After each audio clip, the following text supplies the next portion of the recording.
Bradley Showman, Office of Legislative Counsel, and I'm going over a draft amendment to S323 in the hemp sections. This version is watermarked with a draft, and because it's still with our editors, and we're going to make some changes to it so it's much more readable in its final version. But unfortunately, we didn't have the time to get to that now. Um, So these first and the final version, these first four instances of amendment will be one instance of amendment, and they're just a conforming change, or not a conforming change, but a correction to a citation. When we were changing things on the Senate side, we found an internal citation that was no longer correct. So we're changing those citations in this amended version. And it's these citations are just about fees, but nothing substantive is changing in the first four instances of amendment. The fifth instance of amendment is what we went over yesterday. And just in terms of readability, numbers 8 and 9 are in the bill currently. And we included them in here just to for editing purposes. 10, 11, and 12 are the new pieces that we went over yesterday. And the only change here that I made was I took out craft hemp processor and just put craft processor just to keep the language the same. But there are no changes to this section. This section is the optional rulemaking section for the Cannabis Control Board. And this would permit the Cannabis Control Board to define craft processors, exempt them from some requirements of the subchapter, waive or reduce the licensing fees. And then number 12 authorizes the Cannabis Control Board to exempt certain product categories from the requirement to register their product under this chapter. The sixth instance of amendment is an addition that the committee asked me to add yesterday. So these are required rulemaking. And so the board, this is currently in section or Senate Bill 323. The board shall adopt rules to establish requirements for the licensure of processors of hemp and hemp-derived product process intermediaries and hemp products. That's currently in S323, and then this is the addition to regulate the use of hemp processing facilities and equipment to permit processors to use the same equipment for hemp and cannabis processing and to prevent cross-contamination between hemp and cannabis. So this addresses that issue that we spoke about, that the committee spoke about yesterday, regarding using the same equipment to process hemp and cannabis and to get rules to prevent cross-contamination. So this is a required rulemaking section. The last piece here, we noticed a slight oversight yesterday in authorizing the deposit of these funds into the Cannabis Control Board's already existing special fund. And on review, where this sits in the statute, technically it was not already authorized. So we're just adding language in here that authorizes the Cannabis Control Board to collect these fees and then deposit them into the special fund that was already created. And then this piece down here is clarification language saying that the board can collect fees and deposit them into their special fund. Can we pause So for the a question, primary Bradley? change, yes, go ahead. Bradley, go back to line like 12 more, a little more, right there. Line 8 and down, the following fees. Yesterday we discussed those fees being more or less set by the Cannabis Control Board, and I don't know if we want to list structure fees now because they're going to set it up based at their craft processor, or if they're a larger, kind of like the home base food business thing we set up last year. Yeah, how have we addressed that, Bradley, somewhere else here? The committee has not. And so what the instruction that I had from yesterday was that it was essentially leaving it to the Cannabis Control Board in their rulemaking process to define craft processors and then to permit the Cannabis Control Board to make rules or policies Yeah. that will exempt or reduce some of those fees. So can you go to that language? And should it say may instead of shall? Well, yeah, that's where I think, And then so this is the part in this is in May. The Cannabis Control Board may do rulemaking in these areas. So this is I'm just gonna scroll up and I'll show you. Currently, it's the 5th instance of amendment. It'll be different in the final version. But we're looking at number 10, number 11, and number 12. And then so the Cannabis Control Board may do rulemaking on these issues if they need to. so I think that this section does address that concern. And the board has indicated that they are intending to do that, but we'll leave it up to them about the numbers. I just wonder down on that next page, instead of saying shall, it could say may impose a fee instead of saying shall, because you read it and it says shall. You know, right there on line 8, the following fee may Could we, apply. would it be all right if we flag that, but ask GovOps to Okay, pay particular attention to that? Because I think it's important. But I also think that maybe we can let them dig into it in the context of what are we asking for the craft people? Yeah. Another question. Do we even need, lines 8 through 12 or 10, 11, 12 if the CCB potentially sets us up through rulemaking? I think that these are, I think so, because I think this is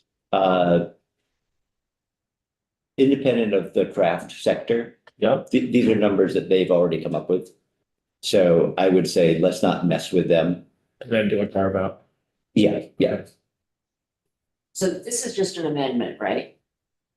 Or is this the whole thing being edited now that we're, I mean, because honestly, I feel like we've heard a lot of testimony that people don't like this, that the per product $75 thing is not feasible for people that have multiple products.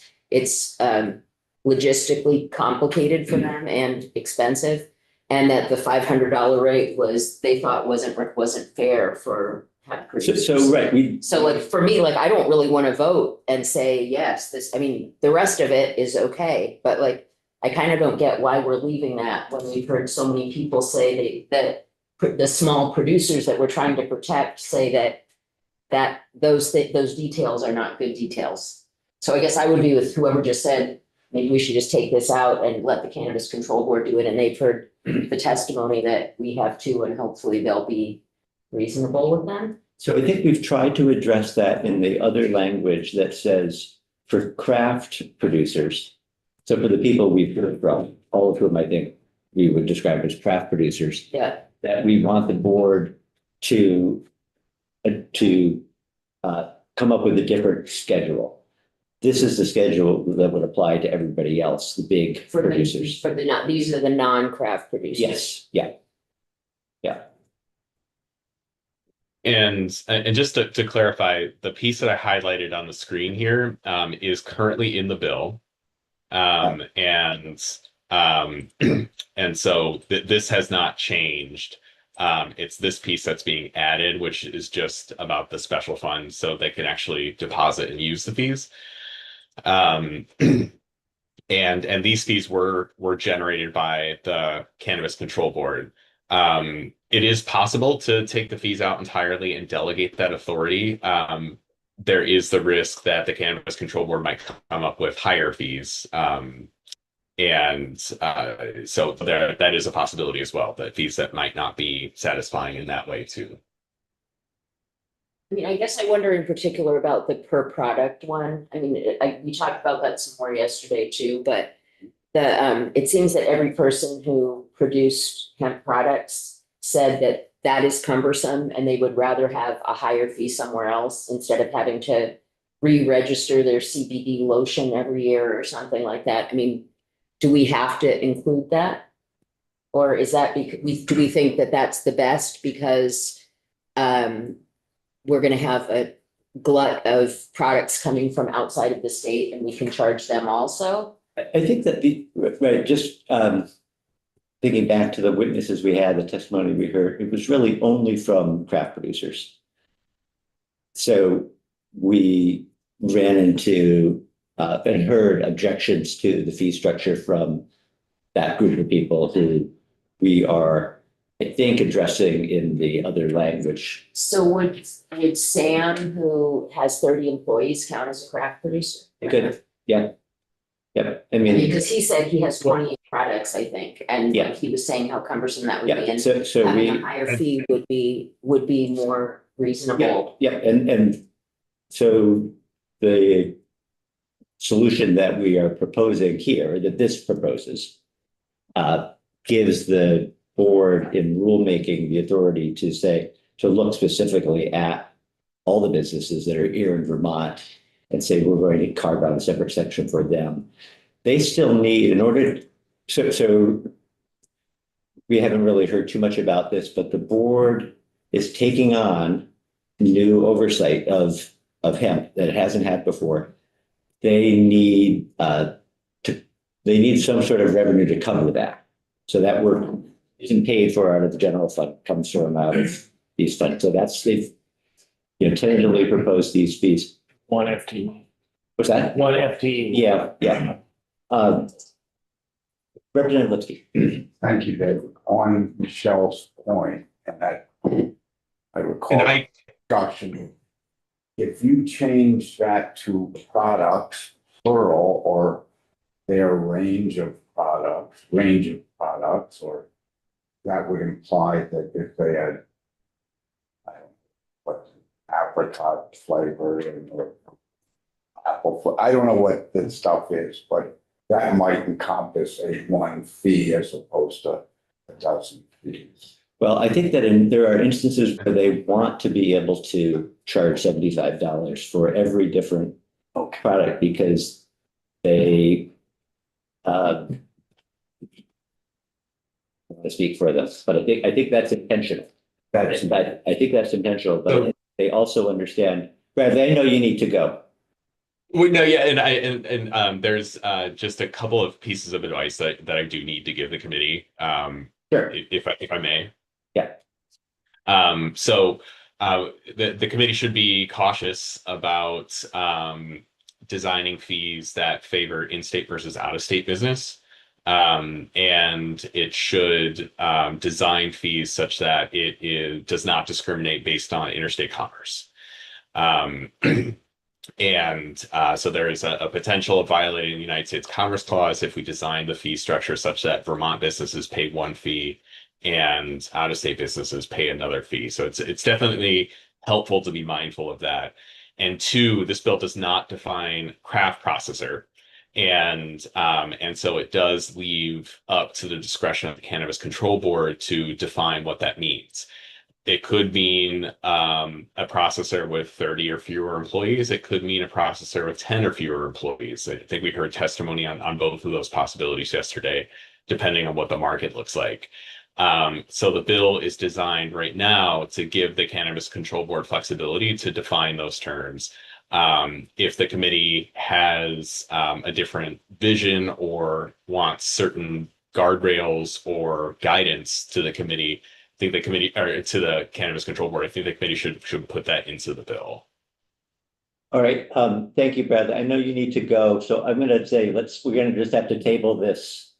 You can let GovOps know that we're not quite ready, and we'll deal with it another time, I think. Okay.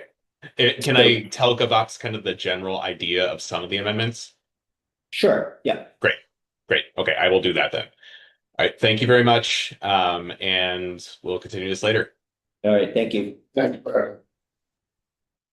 Just had a quick comment. Yeah. And maybe for the CCB, but those first two categories, what's that, producer and processor? Mhm. Those would only apply to Vermont raisers or processors of hemp, right? We can't charge somebody in Connecticut if they're a No, processor. we can charge. Can. Yeah, So if I'm a Connecticut-based processor of salve. somebody in the room, raise their hand if I'm saying the right thing here. As a product, I can see being licensed, if we sell it in the I state. see, further what Mr. Showman said about kind of interstate commerce considerations, there's a point at which that becomes problematic. Models like that are used, for example, in pharmacy, but they're very burdensome to administer because it requires a state official here to live half their life on an airplane, flying to other states, and industry pays for it. It's a much simpler regulatory model to do the per product. And from a consumer protection perspective, that's what we want to get our hands on. We want to see that, in part because it's anarchy in the rest of the country. No other consumer product you put in your body is less regulated than these products. And when studies have been done, they often do not contain what they're said on label to contain. So there's a lot of work to be done there, and the focus on per product fee is really because that is the best proxy for the demand placed on the administrative arm of the government. It's going to be a direct function of how many products you have that we have to analyze. So that's why you see what we do. I can't answer directly whether it's constitutional or not. I think I'd rather give that to Ledge Council, but it's more problematic.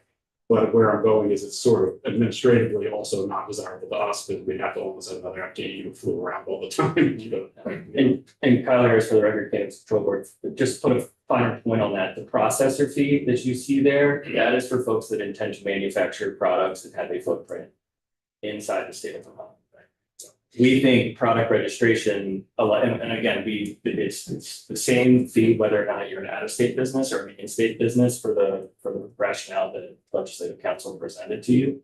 But as Gabe pointed out, there's so many products that might want to be sold into Vermont. That's how we would quote unquote license their specific product, not their manufacturing facility, because we can't get a compliance agent to Ohio or Minnesota or Connecticut or wherever. But if we charge that fee to out of state, there needs to be a reciprocal fee for in-state product as well. Now, as you heard, the crafts component, there's so many unknowns. Sam Belvance may be a craft processor and a craft business if this is interstate, because there are huge multi-million-dollar hemp companies around the country. If this is purely an interstate market, and there's a lot of financial implications that are stacked against a hemp business really operating in strictly an intrastate market, but if there is the want and desire to continue on that endeavor, we would look to see the scope and breadth of businesses that would want to participate here and try to pull some levers to understand who should be defined as craft and who should be charged that full processor fee. And we would have the availability to exempt certain product categories from that product registration fee that you saw the $75 fee. So if Sam is 28, I saw dog treats, I saw salves, I saw balms, I saw lotions, I also saw drinks, and I saw gummies, stuff that you're ingesting as a human consumer. We want to have a little bit more understanding of what's in it because it's not regulated anywhere else. But I can't speak for the other board members, but as a board member, I don't have an interest in charging that fee for a balm or a CBD lotion or something that you're just putting on as a topical or something that's being used in a way that isn't, designed to alter the state of your human, body. I think we're gonna move on, Kyle, thank you. Yeah. I wanna have, yeah. Okay, our next topic, we're gonna return to the conversation we were in the middle of yesterday when we had to break it off, so welcome back. Going back to organic chem class. Yeah, the periodic table. Yeah. Yes, you can come on up and share your screen. Morning, everyone.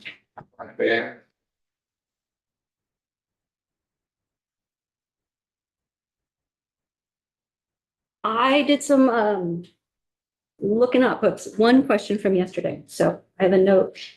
I have to go backwards really briefly before I finish my presentation.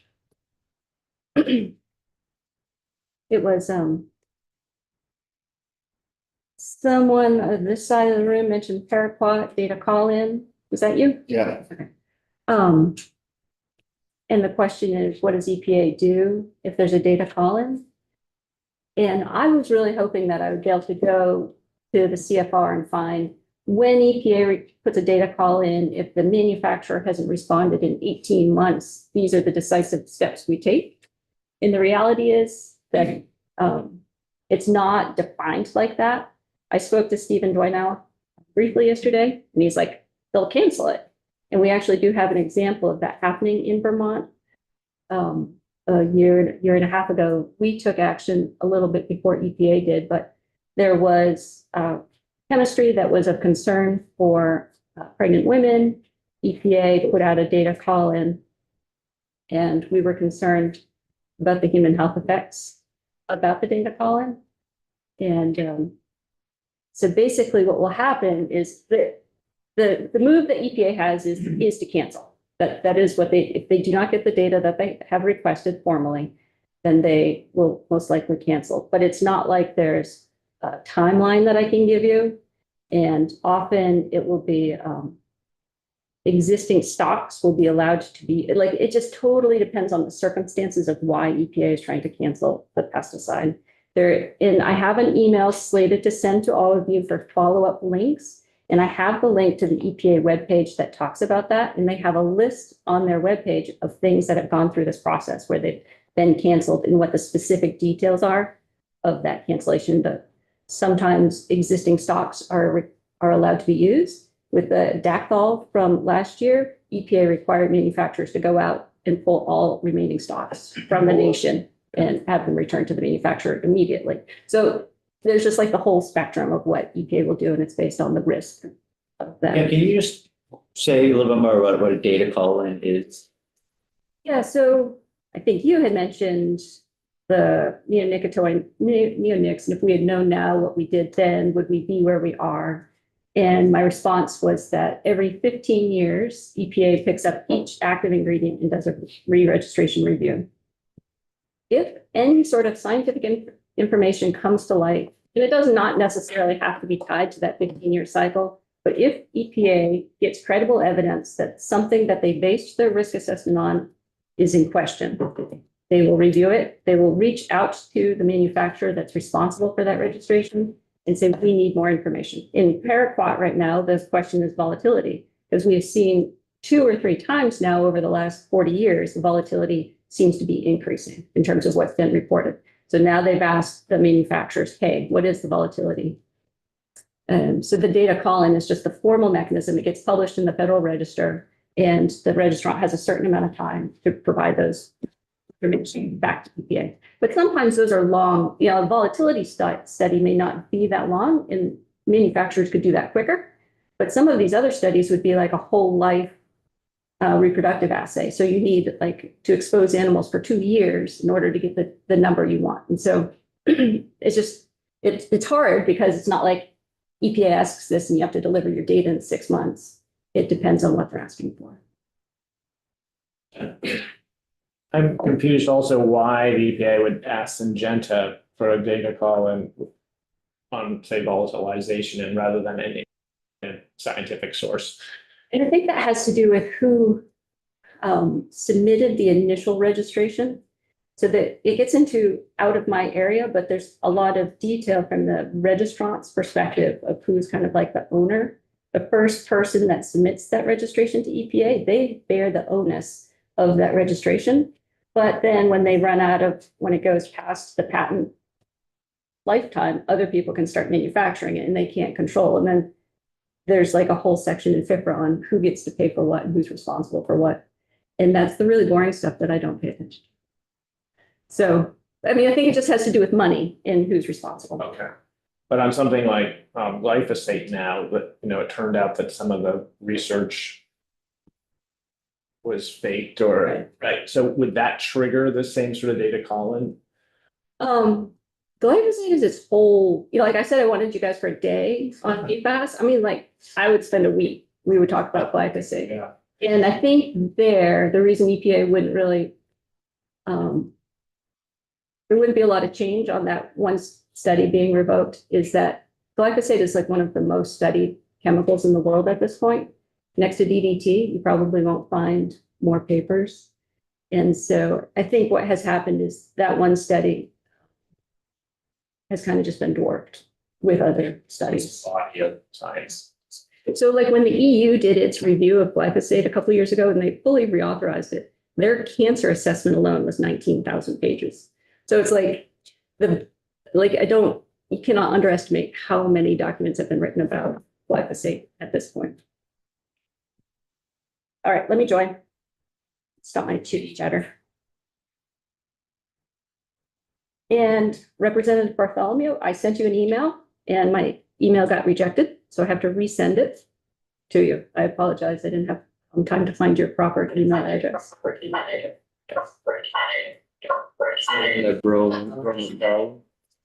Yeah, broman. Cause.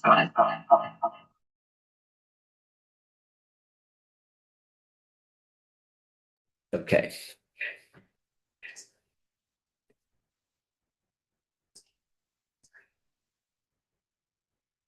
Okay, are we good? I think so, yeah. Sorry about that. And I do have an email that I'm prepping for, I'm going to send you the electronic version of the OECD document. So you can see the language that they thought was important. No. Oh, yesterday I was a pro here. Apologies. Okay, this is where we ended up. Breakdown.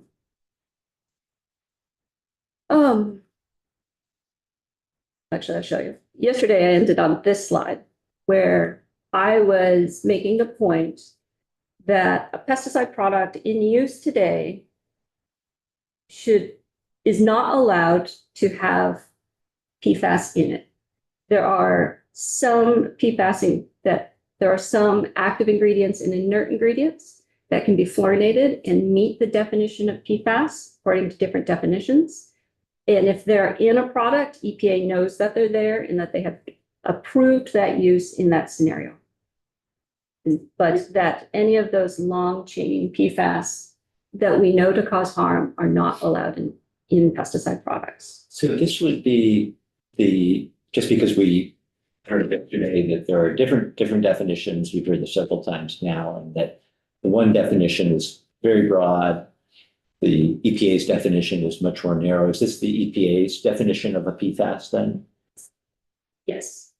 Yeah, so they have stated that the products that are on the market today that meet their definition of PFAS, that they're not going to change the registration just because this definition they are classified as PFAS. Their position is that it went through regulatory review. There was a risk assessment consistent with all the other risk assessments that they've done. And so EPA says that there are 6 active ingredients that are PFAS and that there's no additional consideration because of the thoroughness of the risk assessment process. That's like it. If I was a mouthpiece for EPA, what they would say. And then sorry. I just wondered, is research showing that there's something of a bright line then between chains on what is toxic to humans and what's not? So the PFAS structures is a huge diversity. And even within those PFAS that we know are highly toxic to humans, there are differences. And this is kind of launching toxicology into a new era, basically, because they are toxic some of them are toxic at such low levels and persistent for so long, it's kind of breaking our traditional risk assessment framework. But within that, in pesticides, all of those details count. Each product each active ingredient in each pesticide, PFAS, has a different toxicity value. And in pesticides, we regulate based on that toxicity value. So how much PPE you need, how much you're allowed to use, how many times, those would all be reflected in how toxic it is, how likely it is to get around in the environment. And so, does that answer your question at all? Yeah, but you just opened a whole new can of worms of toxicity we haven't even heard about from that scale. Yeah. So, but one of my points of going back and talking about this is like, there should not be in there, I keep saying should not be any of the long-chain harmful PFAS in pesticide products. It's against FIFRA, it's against the registration, it's not wanted. The state and the federal government can take action against the manufacturer if they find it. The trouble there will be finding it because it's difficult to test pesticides and it's difficult to test for PFAS, and you combine those two and it's especially difficult. So enforcement of when that kind of contamination occurs is difficult. And what else was I going to say? I just lost the wind out of my sails. That it's going to happen. I guess that's what it was. There are multiple papers that are occurring where you can find beer that's contaminated with PFAS. You can have milk that's contaminated with, like, this is an area as we move forward into this world where we can expect contamination to occur. If you are a manufacturer of anything, you have to be especially vigilant to make sure you do not get PFAS into your product. If you're using water, you could be inadvertent, like, so pesticide applicators that are pulling surface water off of a stream to mix their tank could be inadvertently creating a PFAS contaminated pesticide. And that, I can't protect against that. I just can tell you that it's against the law. Like speeding is against the law and murder is against the law. And I think that's really not a happy message to, and I'm not condoning it. I'm just saying that we should expect that we will find contamination in this world as we move forward. And so the other thing that the real objection to PFAS pesticides, those pesticides that meet any sort of PFAS definition, is what happens to them when they break down. And in pesticides, we're pretty smug about this because some of the required information about pesticide breakdown is required to be submitted by manufacturers. So I can look up easily soil half-life, water half-life, sediment half-life, sunlit water half-life, on-leaf half-life, and I can tell you how long it takes the pesticide to break down and how long it will be before it's removed from the environment. So the question when we are talking about the PFAS part of the pesticide, where we know that the carbon to fluorine bond is really strong, like what happens to that? And that is the next area where the most scrutiny on PFAS pesticides belongs. And so this is bifenthrin, it's an insecticide. I showed it to you the other day. And on the bottom left of the molecule, you've got a carbon and it's linked to those 3 fluorines. And what happens to that? We know that that carbon fluorine bond is really strong. And so the idea is if you chop it off, where does it go? And so most of the data seems to point to it becomes trifluoroacetic acid. Back in the 90s, so this is not new information. Back in the 90s, when we moved from CFCs to HCFCs, and we started changing the type of refrigerants that in those types of gases that are used in manufacture, there started to be an increase in trifluoroacetic acid or TFA in the environment. So there was a big push in the late 90s to monitor for TFA in surface water. It's soluble in water, but it's also can volatilize. So essentially, if you imagine it coming off this bifenthrin molecule, it would volatilize into the air and that would be washed out with precipitation. It is very persistent. And it is considered to be one of the smallest PFAS out there. It is persistent. It also is much less toxic. So this kind of gets into, you can't treat all PFAS with the exact same toxicity for whatever your program is working on. And so this, where we look for PFAS to be not present in the environment because they're not natural, and where some of our longer chain PFAS, we have goals of 0 parts per billion, right? Like we want there to be 0 PFAS in the environment, but that we have set safety thresholds for practical reasons for things like PFOS and PFOA that are 4 or 10 parts per trillion. This would have a threshold that is measured up in the parts per billion, right? So this is much more like a regular chemical, if you will, and steps out of the very acutely toxic nature of long chain traditional PFAS. The TFA you're talking about. Yeah, just the TFA. John, could you just explain about half-life too? Because that's all that's doing is in an agnostic way saying that particular molecular thing we're looking at, right? It's at the point that it's not gonna be that anymore, right? It's Yeah. breaking down. So it doesn't say it's gonna go into something that might be non-toxic or it could remain toxic, right? It Right. doesn't really. So Right. just because it has a half-life, it doesn't really follow toxicity, right? Right. And that is conveniently leading me to this slide. So in the pesticide risk assessment, the registrant must show EPA what happens as the pesticide breaks down. And it's not that they don't follow the molecule to every single atom being decomposed. What the registrant has to demonstrate is as the first breakdown steps are occurring, what gets formed and what is the concentration of those. Then EPA looks at those molecules and says, if it's in a high abundance or would appear to be natively toxic, that they have to then do testing on that specific breakdown product. Because there are very famous examples where the breakdown products are more toxic than the parent. That's actually part of how they're used, right? Like we know that we put them in as a parent, they break down rapidly and they become the metabolite that is the toxic mechanism. So it definitely, you can't dismiss the breakdown products as being non-toxic, but the risk assessment process tries to account for that. And what we're seeing these days is the risk assessment process is starting to include whether or not the product breaks down into TFA and what that ratio is. So there was a paper back in the 90s, and again, they were concerned about pesticides forming TFA in the environment back in the 90s. So this isn't new. It's just kind of newly brought up again because of our concerns about PFAS in the single class definition of PFAS. So just because you have this carbon in the fluorines, it doesn't mean that you're always going to form TFA, but that is where my knowledge of the details really breaks down. I can't at this point tell you if this chemical turns into TFA 30% of the time. And that was the study back in 97. They found that it only turned into TFA 30% of the time.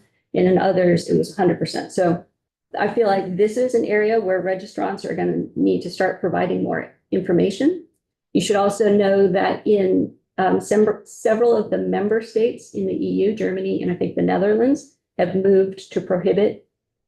I think they started with 2, but they ended up with prohibiting 1 herbicide that had the potential for producing TFA. And in that scenario, they had measured the TFA concentration in the surface waters of Europe.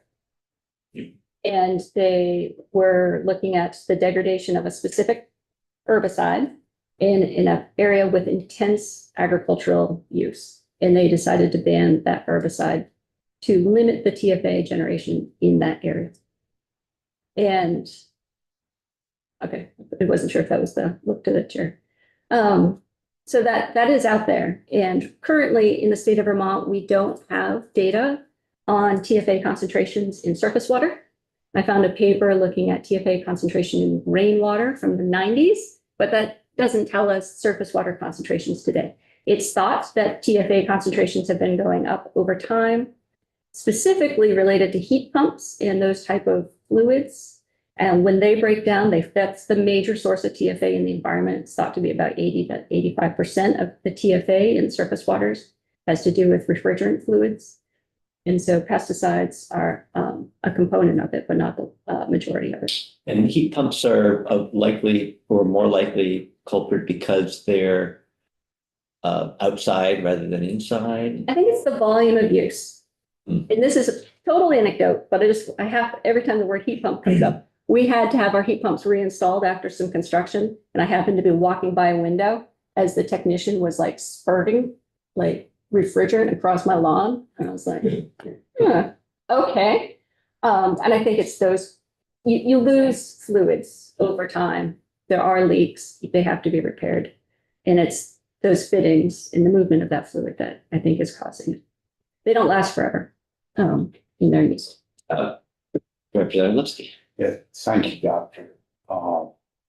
In red, you talk about TFAs in European countries, 2,200 to 10,000 parts per trillion.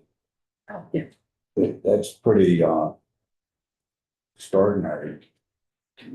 But we don't in Vermont or in the US have any data on these TFAs, TFA is brand new in our, even though Our in the concerns. 1990s. right.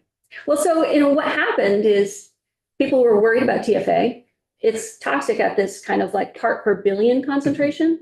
And then we saw that the long chain PFAS were toxic at part per trillion concentrations. And it's like you can only deal with so many fires at a time. And so it was like, okay, the whole scientific community switched to the long chain hazardous PFAS.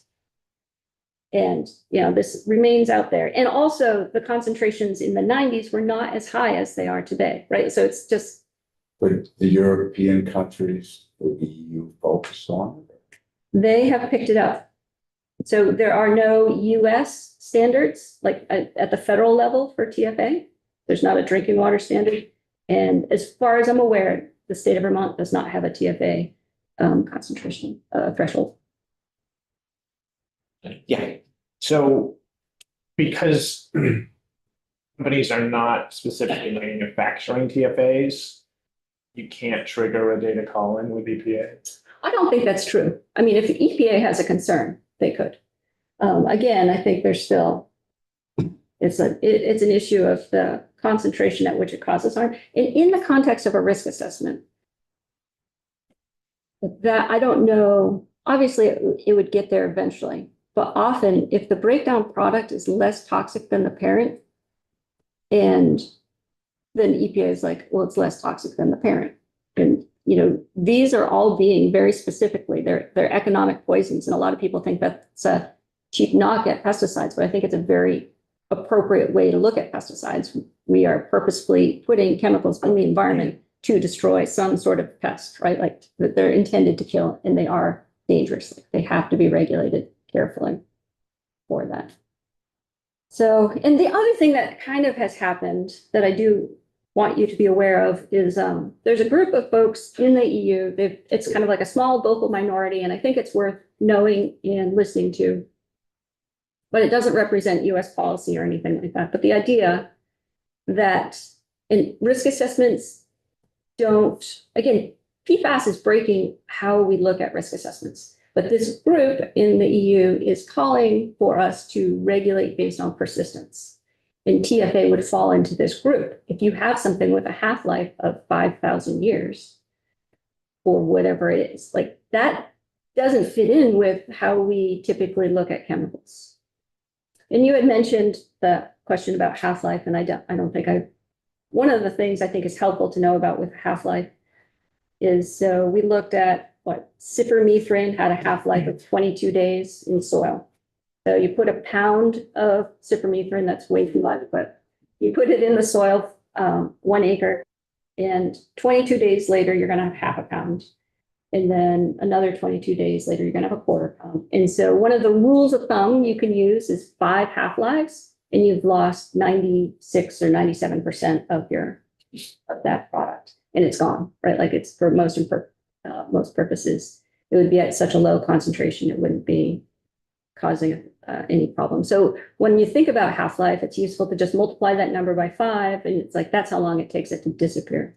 And so there's no formal framework for thinking about TFA, but that is the framework, is that some people are advocating that our rules of thumb and our ways of looking at these things need to be modified because of their persistence. Just the TFA number, going back to that in European countries. So these are what you've listed here are levels of concern. So for PFAS in Vermont, we've said now 4 parts per trillion is a problem. Yeah. And for whatever the next one down That's is, the Gen X. That answers your Gen X, question from okay. yesterday. that's a little higher, 10 parts per trillion. But the TFAs, I gather, are not in Europe are not considered as much of a concern because they're allowing significantly more before it becomes a level of concern. Yes. Yes, and perfect. And again, with the PFOS and the Gen X, those are practical type thresholds that have been set by the federal government and the state government. Obviously, you would want less than that if you lived in a perfect world. Just to follow up, would PFOA or PFOS, when it breaks down, is it a 1-to-1 with a TFA, or does it create, whole families of TFAs? Yeah, so I think it's stepping a little bit out of I'm getting there, but it's stepping a little bit out of my expertise. So PFAS as a class have these things called precursors. And I think you guys and gals have probably heard that phrase before. And there are some known precursor pathways where you have this PFAS, it breaks down into these recombine into that. Like some of those pathways are understood, but it's my understanding that we don't understand all of that today. TFA is considered to be a terminal PFAS. So once it gets to the TFA, it's not expected to chink up and create a PFOA or anything like that. It's supposed to stay as a TFA. So. Or break down further, right? Right. And that's what's interesting, because some of these breakdown pathways that you can see in the risk assessments, sometimes you'll have that carbon in the 3 fluorines, and it will hydrogen and fluorine will come off of it, and I don't know, so we know the situations under which you get TFA most and where you get something else. And if it has to do with whether it's in a fluid or in soil or the temperature or the pH, I don't know those pathways. And I'm not sure how well they've been described. I was just thinking atomically, if, you've got 1,000 TFAs for every one PFO. It would be. Oh, yeah. it would- right, yeah. But if it was 1-to-1. Right, exactly, yeah. And I think that's the bit with the refrigerants, those are long chain chemicals and can generate more than 1 TFA. Is that it for this? You guys could, So, yeah, thank you. guys and gals, sorry, it was one of the hardest turns of phrase for me to fix. And, but no, It's fine. Michelle is long suffering. I can just be one of the guys. It's okay. I don't mind. Some people would mind. It's okay. fluorinated containers. So I've taken, in the interest of time, I took out like a bunch of slides on this. But I want to explain what I understand about how this works. And this is ugly, and I'm just going to point to a few things. It's not my best slide ever. So container fluorination is the process of putting fluorines on a container. And this is different. It's not, nobody set out to make PFAS per se. What they are doing is they're taking plastic. So one of the questions you guys and gals had the other day was what kind of plastic? So it's HDPE, LDPE, and polypropylene. And so those are numbers 2, 4, and 5. And we've been doing this since the 90s. So it's a commonly used way to keep, and the fluorination does so many different things. But at an elemental level, so the picture on the right is supposed to be a hydrocarbon chain, right? So plastics are made out of oil. Oil is hydrocarbons. And that means it's a carbon, that's the little black part. And it's normally got hydrogens on it. That's the hydro and the carbon. And in fluorination, you pop off the hydrogens and you replace those hydrogens with fluorines. And so this long strand of plastic that you're looking at is, and this is kind of gross, but so you think about living with somebody with long hair and what happens in your shower drain. A single piece of hair doesn't stop the flow of water, but eventually you get a mat of hair and it does a really effective job at preventing water flow. So plastic is kind of like that mat of hair where there's not a lot of bonding. There is some bonding, but a lot of it is not bound tightly. And what fluorination does is it's kind of like the soap scum that happens on the hair. So the hair did a pretty good job of blocking the water, but you get a nice hard cake of soap scum on it and you get no water movement. It's kind of gross, but. It is. But it's such a We were warned. I've got a lot of gross things, but cleaning the shower drain's one of the worst. And it's not my. Yeah, and this is like an artist rendition of what the plastic strands would look like if you zoomed in at a molecular level.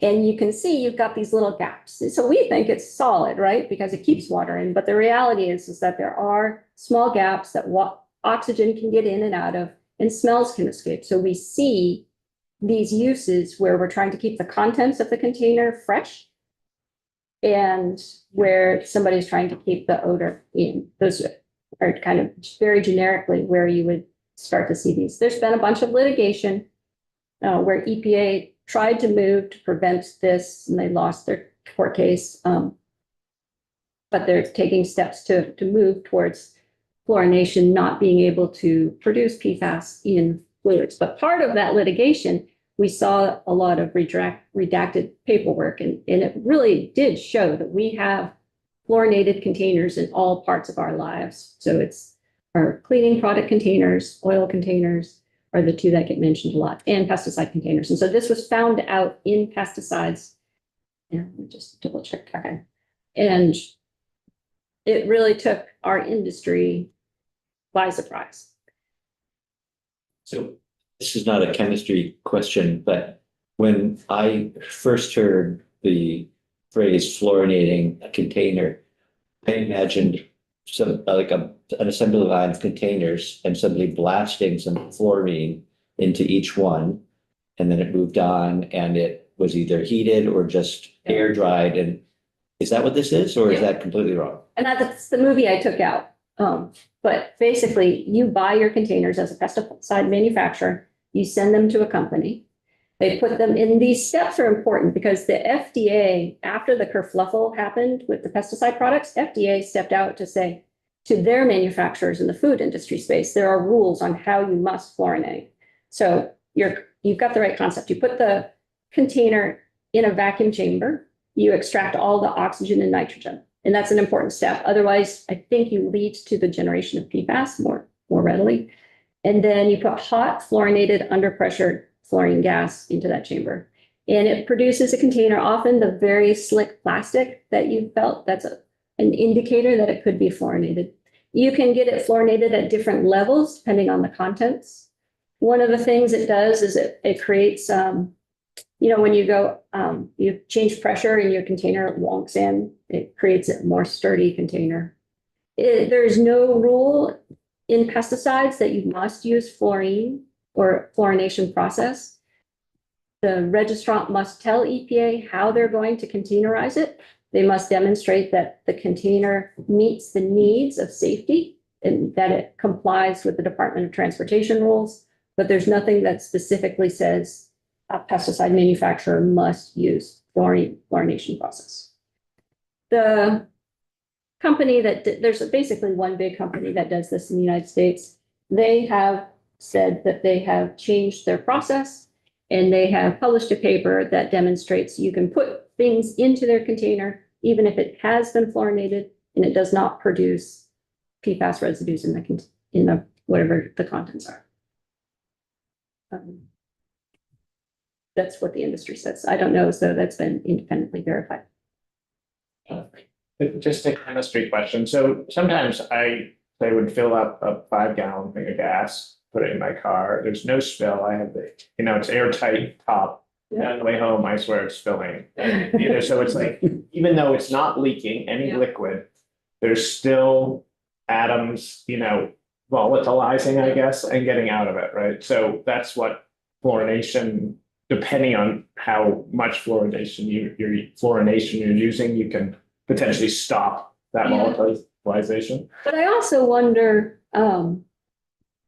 the smell of something and the amount you're being exposed to and what you're being exposed to is such a interesting topic.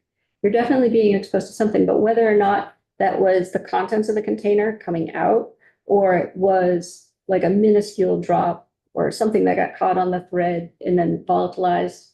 But that's the concept, yes. Okay. And that we're trying to keep what's in and prevent what's out from getting in.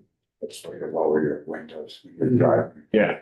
And in your hair analogy, I mean, what I keep liquids in, there's still tiny little holes where potentially or gas could leak out, right?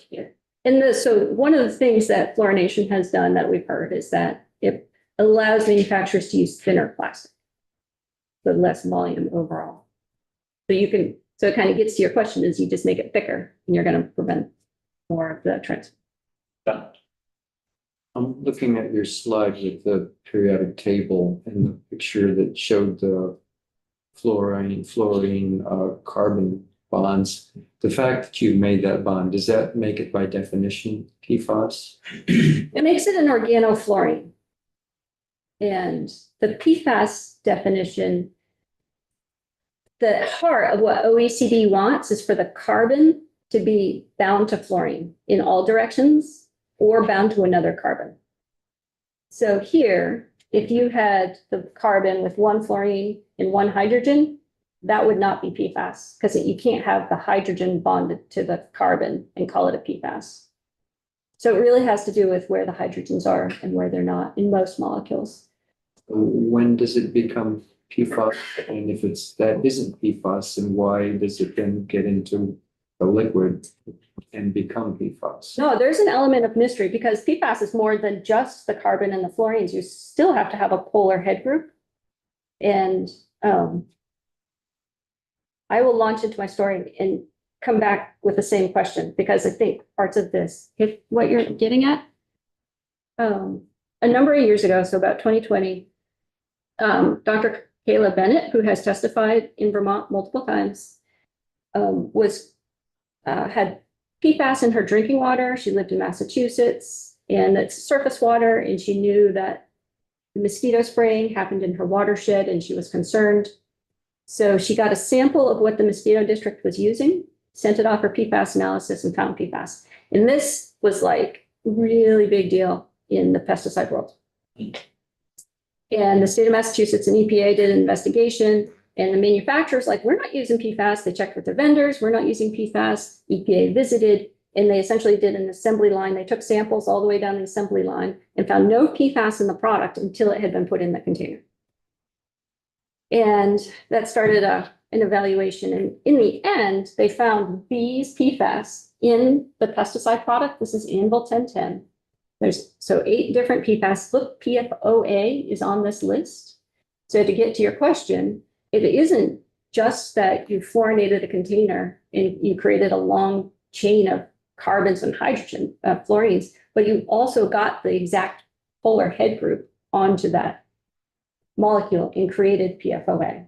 And that's where the chemists out there may be able to provide more information, but it kind of defies the logic that that's happening, right? Like this is why nobody was expecting this to happen because it's the creation of, like people spend money to create these chemicals, but here it's creating itself naturally in the environment.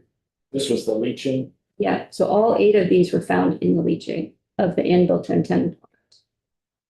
And they're found at part per billion concentrations, which is not something to sneeze at either, right? Like that's in the world of, you don't drink pesticides, right? But this is an order of magnitude higher than our drinking water standard. And so this was a really big deal. EPA worked with the manufacturer. They removed the product from the shelves across the nation. This product is actually shipped often in really big containers. They use stainless steel containers and sent the material back out. And they are remaining obviously diligent about testing that. And this is from my regulatory perspective, the example that we have of fluorinated container affecting a pesticide product. I have not received any notification that this has happened again, but it also kind of runs contrary to common sense to think that it only happened this one time, right? Like that doesn't make sense. But what we know is that this case broke in 2021, that manufacturers, they know they're not allowed to have PFOA in their product. And I assume they're all working very diligently to make sure that they don't have PFAS in their products. We don't necessarily have a good way to test for this.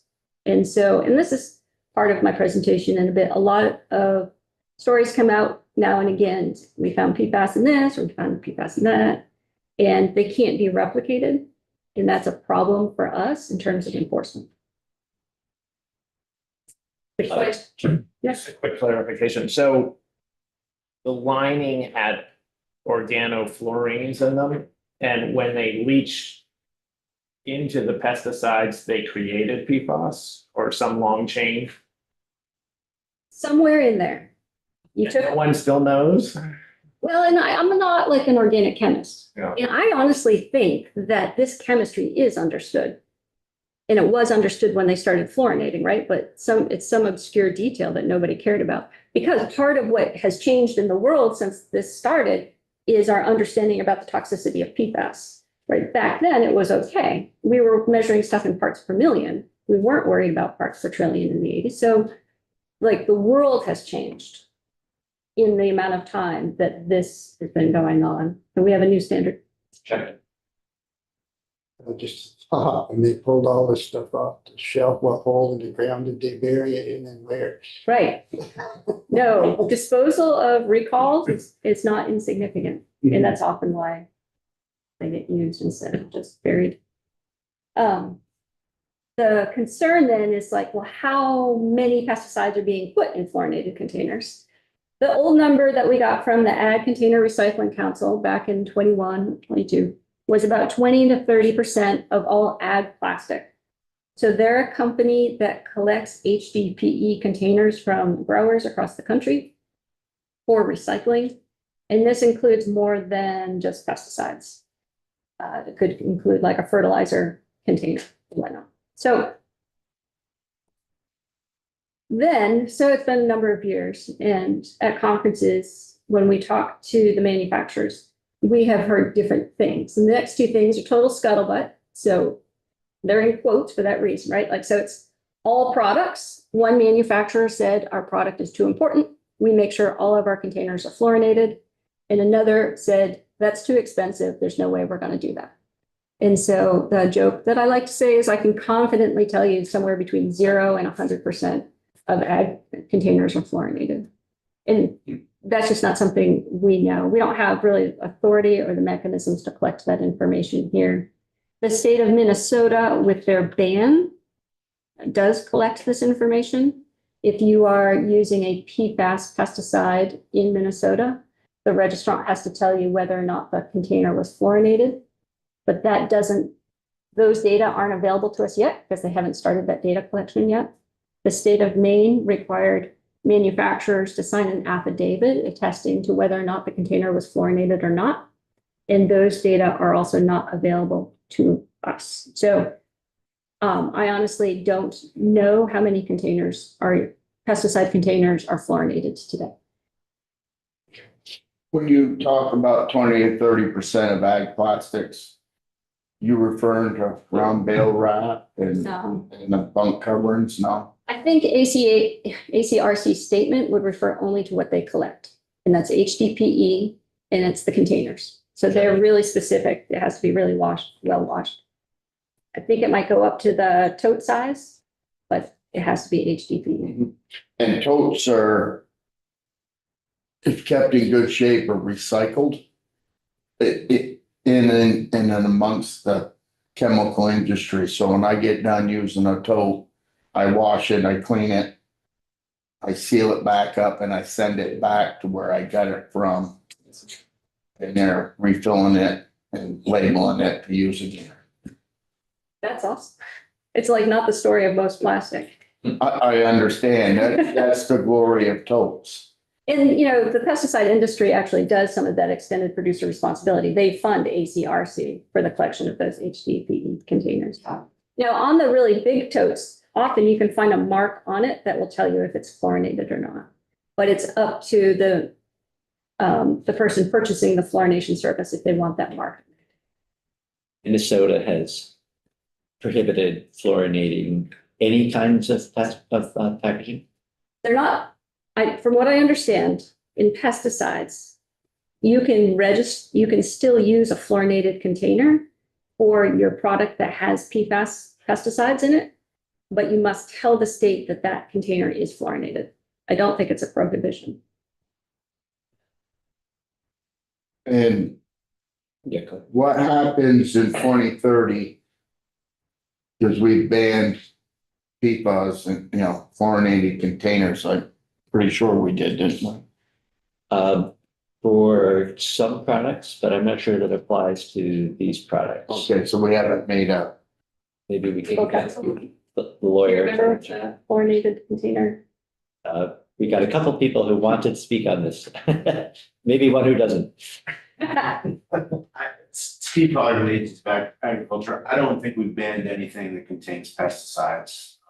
There's been other PFAS bans outside of pesticides, but I don't specific thing that applies to pesticides. Thank you, Steve. Phil. Well, just for the idea, basically, there are bans on fluorinated containers for the listed products that have PFAS bans.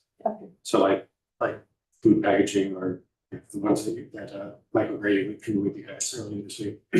There's a generalized fluorinated container ban, but that's in 2032. And the one I mentioned previously, the limited ones, I think maybe July next year. Does the 2032 ban apply to only consumer products? Good question. I believe so, yes. So that's a question. The question might be whether there are pesticides sold in Vermont that would fall into that consumer products. And there would be some arguably that would fall outside of that, or they're not allowed for sale to the consumer. I just wondered if there was fluorination still in non-pesticide ag stuff, like when I'm thinking of HDPE things I use all the time, like hydraulic oil, barn chain oil, those are all those number two. Would those be fluorinated? I believe those are some of the primary markets for it. I thought you were going to talk about that sticky fish fertilizer. Like, that's one you benefit from some barrier Those. technology.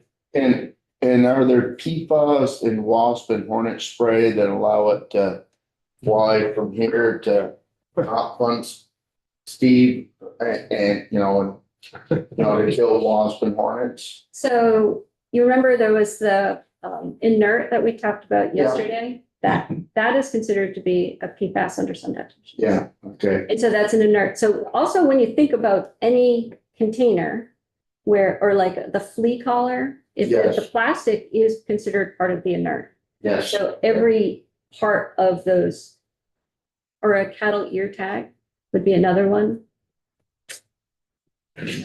Bring it home for you. Yeah, The entire structure that is on that tag is Yeah. considered in the risk assessment. that's, the wasp killer is one thing, because I can just use a can of ether and a lighter. Burn them out. But, Didn't hear that. when we're getting to cow ear tags now, we're getting pretty serious. He's come.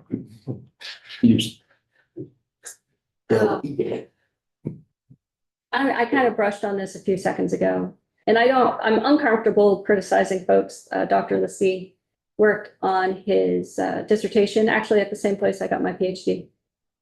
And he was growing radishes, and he was looking at the movement of PFAS through the soil into the radish. And he found contamination in the controls.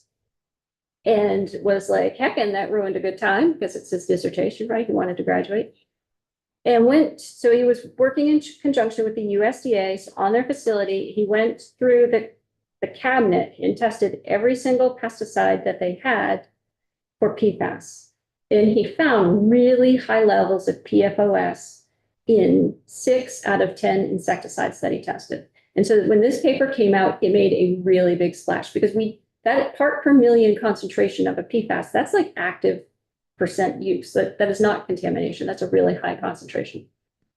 And there has been a back and forth for years over this paper. And what I have at the very bottom is an excerpt from the EPA document that's linked at the bottom.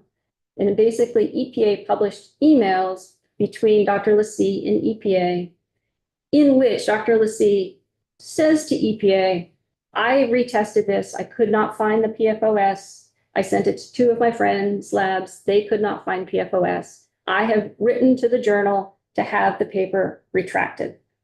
The last time I checked, which admittedly was a couple months ago, this paper has not been retracted. So it exists out there as literature that some people will use. But I will also say other people in this space do not refer to this paper because there's enough ambiguity as to what it is. And the location that we were working on, where my PhD was an old Air Force base, and they have very prevalent groundwater contamination in that area.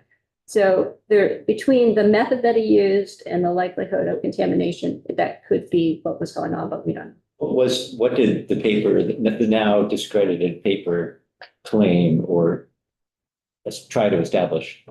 It listed 6 different insecticides with part per million concentrations of PFOS. Per million. Okay, so extraordinarily high.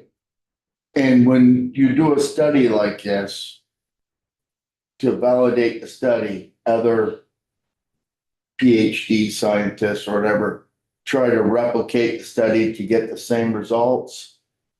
And if they don't, then it's not proven or not validated. In this particular scenario, he was able to share with the other 2 labs and EPA the exact containers that he was using in his study. And so that's the like ideal, right? Like, this is what I tested. This is what I found. You test it and see. That's like a split sample in terms of validating. And I offer this, like, I really hate dragging his name through the mud. But the bigger message is like, this is something we keep finding in PFAS pesticide studies. Somebody will find PFAS in something, EPA will redo the analysis and not find it. You can believe that it's a conspiracy theory, that like that's your perspective, but like from the regulatory perspective, we are going to look for tests that can be repeated and consistent results found. And it's unfortunate that, so EPA has come up with one method so far that's intended for oily matricide pesticide testing of PFAS. And that will help analysts in the future do testing on pesticide products. But we don't have methods for other types of pesticides right now. And again, that was progressing when this was in the news a lot, and this has dropped out of the news. And so it's kind of like a lower. How did you describe that type of pesticide? Can be tested? Oily matrix. Oily matrix. Yeah, on the EPA webpage, on the PFAS pesticide webpage, they have a link to the method that you can use. I'm sorry, ask your question.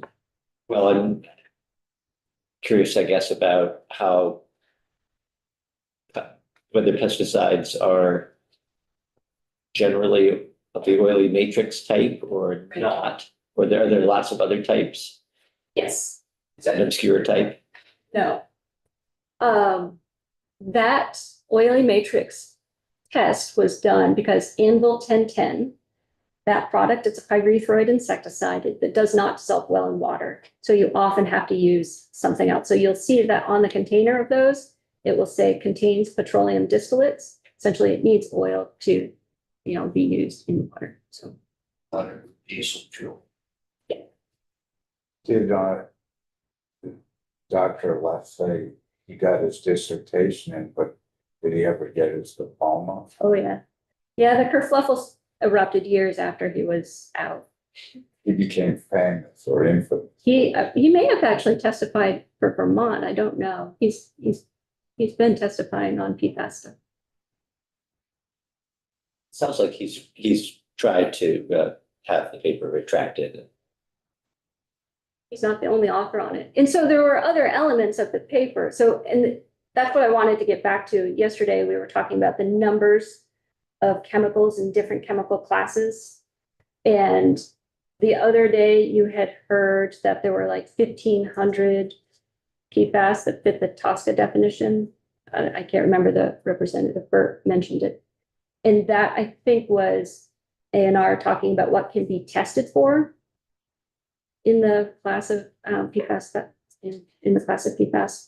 And any discussion about testing for PFAS is kind of a muted discussion because our standard tests only test for 40 individual chemicals. Like the 1633 method, that is like what we want to use moving forward, is testing for 40 PFAS. That's not telling you about all the other potential PFAS that are in there. And his paper had 2 different types of analyses in it. And so there may be elements of the other aspects of his paper, and it gets into chemistry, and I was not an analytical chemist, that are still valid. But so again, the bigger point to take home is that we're going to continue testing pesticides. We're going to continue having detections, and they just need to be vetted.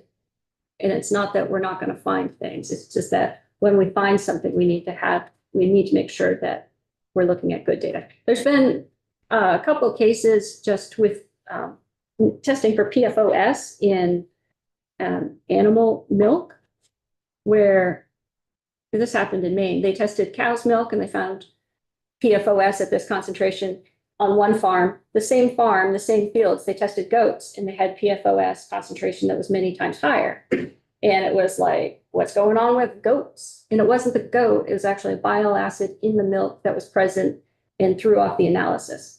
So we're like building the ship as we're trying to steer in a direction, and we're figuring these things out. But there are a lot of red herrings along the way. I have 2 slides left. Test it, no. Test it, maybe. And they both make a really simple point. We've spent 2 days now talking about PFAS and pesticides, and I don't negate that it's important. But when I sit in my position as the agrochemical toxicologist, I have concerns about PFAS that extend beyond pesticides in terms of like the balance of weight. This slide is trying to make the point that we allow, in terms of biosolids, to be applied to farm fields in tons per year, certain concentrations of PFAS that's currently allowed in state law.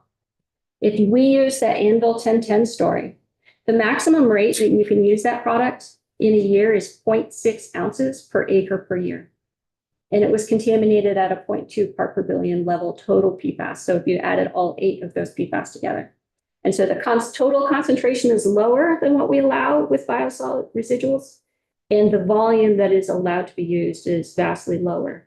And so like just to protect the farm scenario, I would start with the larger mass of PFAS that's making it onto farm fields. I know you have to work on all of it all of the time. I really don't need to minimize any one of the sources, but we have really large concerns about PFAS on farms.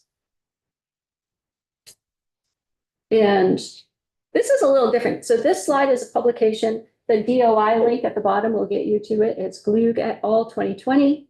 And this is a European research group, and they were just looking on an annual basis. What are the sources of PFAS in the environment? How are they being used? And so in bold, down towards the bottom, you can see it's 0.001% of all the PFAS being put out on an annual basis are related to agriculture in terms of pesticides and fertilizers and other. And if you even look twice that, soaps and cleaning compounds are where a larger input to the environment than are the pesticides and the fertilizers. So the heat map coding shows you up at the top in red, equipment manufacturing, functional fluids, machinery. Those are by volume the larger sources of PFAS in the environment. And again, I'm absolutely not trying to minimize any source of PFAS, but just in terms of the volume of where we start, there are some other areas that are contributing more than pesticides. And that is the end of my presentation. Right, John? I asked this earlier, can't even remember who now, but as far as toxicity to humans go, with all this parts per million, billion, trillion, are PFAS much more toxic to babies and children, given either they're at a point where they're maturing, I guess, very fast by body weight? So is that a consideration, or is it just it doesn't matter if you're 6'8" and you have parts per billion, or if you're 2 months old? That's a great question for a human health toxicologist. I should not speak to that. But so general principles that you're talking about is that we know there are types of exposures where children are exposed at a higher rate. And we know there are times when if you're interfering with development, you're going to be disproportionately affecting children. And I can't really speak to the individual PFAS greater evidence out there. Apologize. Andrea Kirk is a wonderful person. You guys would sure love talking to her. She's the state textile. Yeah, I think we've invited her, or will be inviting her to follow up on some of these questions. I mean, I want to test an assumption here. It seems to me that we're using these plastic containers because of economics, they're cheaper. And there are drawbacks with using plastics, so we've come up with this fluorination of containers to address those problems rather than just picking a different container. My kind of, like you could put these stuff in metal and not have this problem. Yeah. Glass has obvious problems, you know, because you break it, but either of those containers would be, you could get around this having to fluorinate. Yeah. So it all comes down to, it's just cheaper, and we've got the lobby in the fuel industry and trying to sell more oil and. Yeah. Am I off base here? No, that's appropriate. I think on a practical level in the pesticide world, what manufacturers would ask for is time to convert. And that's one of the, that's just a practical consideration, moving away from them, knowing that there is an alternative. I guess to summarize here, you've given us a whole lot of information. Do you recommend we as a legislature do anything? Oh, that is so out of my pay grade. I don't envy your job at all. And my role is to tell you what we do based on the rules that you've given us today. And We appreciate your objective. Really effective how she could deflect that right at her and she deflected it right. He is nonpartisan. Yes. Representative Lipsky. Thank you. I know this is not say, but some of us have marginal wells that got a lot of iron and stuff, so we buy 6-gallon jugs, maybe half a dozen each month. Those jugs are recycled, so this is for potable water. We have any reason to believe, because water, that those are fluorinated, or that's a really good question. And you would want to ask the industry that creates the jug, because I have to imagine there are standards for what recycled content you can have when you're moving into a human food because area. you know, it's not just little homesteads, it's Right. office buildings, so on. You see them everywhere. I had a producer here in Vermont really distressed after a presentation similar to this, because they had just purchased several totes that were being reused and now didn't know if it was fluorinated or not, and if it would potentially contribute PFAS to their. And then what, just, is my vocabulary, I'm trying to expand it, what is Anvil 1010? Is that an actual product, a pesticide? No. Yeah. That was used for the mosquito control. Yeah, and so it gets, we talk about active ingredients, and that's what the risk assessment is primarily focused on. But in the state, we don't register active ingredients, we register products. So Anvil 1010 had a pyrethroid insecticide as the active, but it was a specific mixture of that's sold here. So we have about 12,000 pesticide products registered with the state that represent about 900 active ingredients in the state. So each active ingredient can be reformulated into many pesticide products. Bring you some of my recycled Acuron totes, ovens, and now really good. Bring them down to the brook and fill them up. Dr. Ray, we've taken a lot of your time. Thank you for sharing. Thank you. Your wisdom, all that information, very helpful. Happy trails. Best of luck, guys. Thank you. Thank you. Thank you. We're Dr. Brian, thank you for making something. It's easy to follow the way you presented that to us. I really don't envy, you guys have, and gals have so many. It's like my personal like mission in life to not do this wrong, so I apologize that's focusing on you. That's what we want. Be able to get this stuff across. It's taken a long time to figure it out myself, so I don't envy you having to do so many topics so quickly. Thank you. See myself up. Thanks, guys. We're gonna take a break and I will say our star witness for our next testimony is mobile, so we're gonna